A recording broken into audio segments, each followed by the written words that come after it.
If aliens landed on Earth tomorrow, what would happen? Would we fight them, like in Independence Day? Would we communicate with them, like in Arrival and Close Encounters of the Third Kind?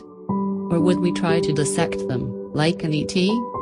For former US President Ronald Reagan, questions like those weren't trivial. They gave him perspective amid the rising tension of the Cold War. November 19, 1985 was a momentous day. It was the first time in 8 years that the leaders of the Soviet Union and the United States held a summit meeting. The two countries had been in a nuclear arms race for years, and the fate of the planet was at stake. In the midst of the Cold War, Ronald Reagan and Mikhail Gorbachev met in Geneva, Switzerland to try and find some common ground. During a 2009 interview by Charlie Rose with Gorbachev and Reagan's Secretary of State George Shultz, it was revealed that something strange had happened during that event. Mikhail Gorbachev and George Shultz in 2009. The Alien Story is at 2:15. American Jewish Historical Society Presence Beyond the Pale, Part 2 of 3, March 26, 2009. American Jewish Historical Society. All of a sudden President Gorbachev and President Reagan took a walk, Shultz explained. They went down to some cabin on Lake Geneva where there was a fire in a fireplace and you sat down there. I wasn't there, but I know when you came back, there were two friends, almost, talking about what was going to happen.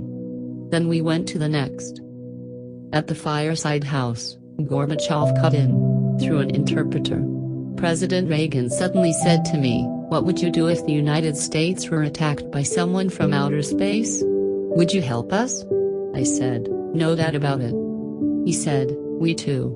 So that's interesting." Beam down economics.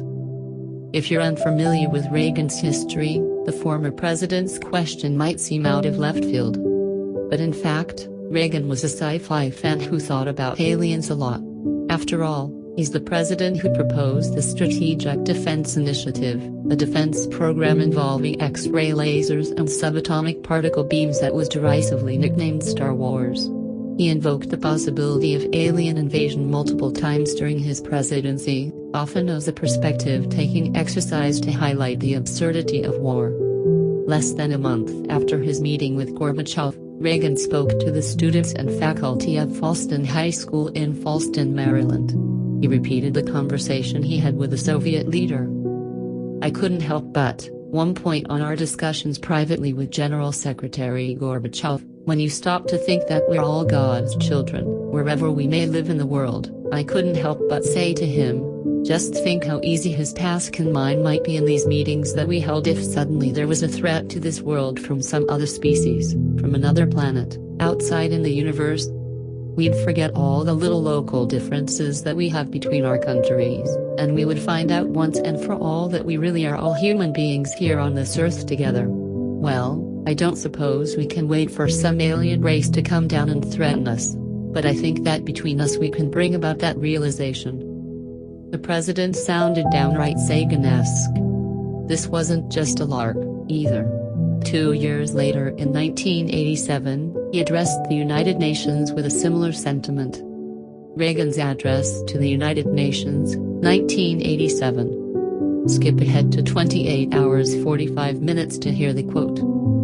Address to the 42nd session of the United Nations General Assembly in New York, New York. Reagan Foundation.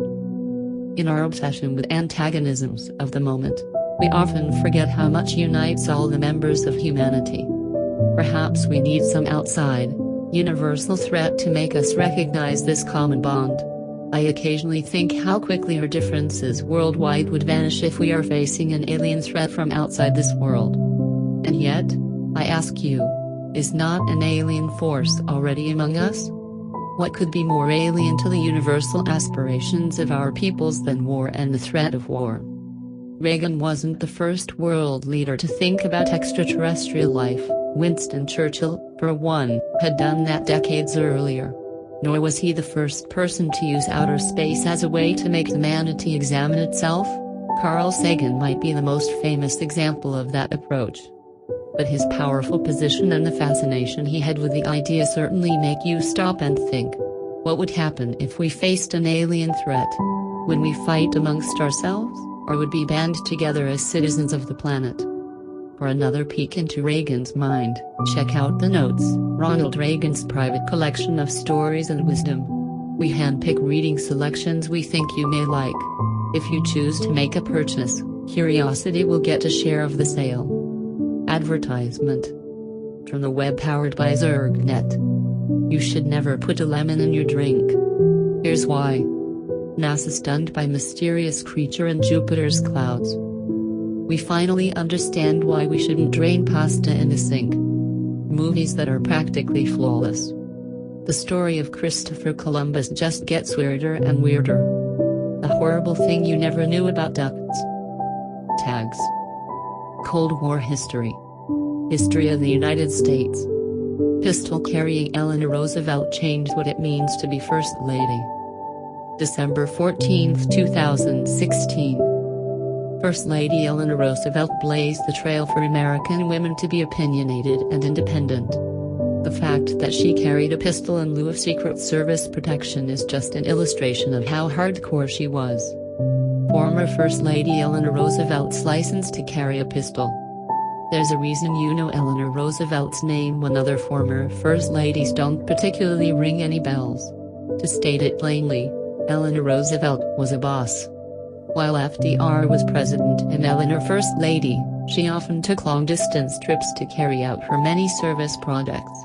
She insisted on driving her own car, something that made the Secret Service quite uncomfortable. The Secret Service suggested, begged, rather, that she take a special agent, a police escort, or a chauffeur. As a compromise, Roosevelt became a card-carrying pistol wielder. So what? She had a gun, big deal. Actually, the symbolism of the act was huge. Women at the time didn't do that. The First Lady of the United States especially didn't do that. According to Laura Browder, author of Her Best Shot, Women and Guns in America, early 20th century gun ads encouraged women to buy firearms for their personal safety, but that trend disappeared before FDR took office. Eleanor Roosevelt clearly broke the mold. Hope you enjoy our video. Like and subscribe our video to watch new topics. Thanks for watching.